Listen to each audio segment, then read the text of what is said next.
तो भाई साहब, क्या मुझे बता सकते हैं कि यहाँ पे गुर्दा कहाँ पे सेल होगा? गुर्दा?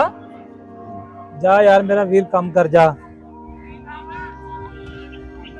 या अल्लाह, ये कैसे हालात आ गए हमारे मुल्क के। अब लोगों ने गुर्दा सेल करना शुरू कर दिया है। भाई साहब, आप मुझे बता सकते हैं कि यहाँ पे गुर्दा कहाँ पे सेल होगा? भाई तेरा दिमाग ठीक आ? ਇੱਥੇ ਗੁਰਦੇ, ਇੱਥੇ ਆਈਸਕ੍ਰੀਮ ਵਿਕਦੀ ਆ, ਗੁਰਦੇ ਥੋੜੀ ਵਿਕਦੇ ਆ।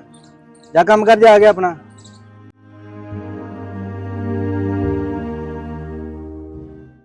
ਯਾ ਬਾਰੀ ਤਾਲਾ, ਸਾਡੇ ਮੁਲਕ ਨੂੰ ਕੀ ਹੋ ਗਿਆ?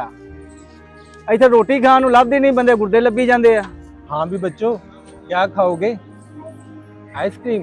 अभी मंगवाते हैं हम आइसक्रीम। भाई साहब, क्या आप मुझे बता सकते हैं यहाँ पे गुर्दे कहाँ पे सेल होते हैं?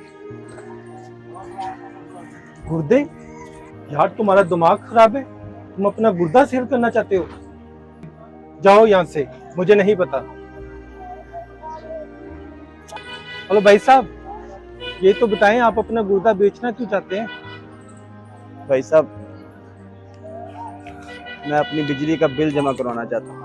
ये दुनिया भज्जी फिरदी आ, जिंदगी च बड़ियां थोड़ा ने, बंदा ते मुकदा मुक जांदा, पर मुकदियां ना कदे लोड़ा ने। मजबूरी ऐसी चिर रब्बा, बंदा रोल दिंदी आ चोटी दा।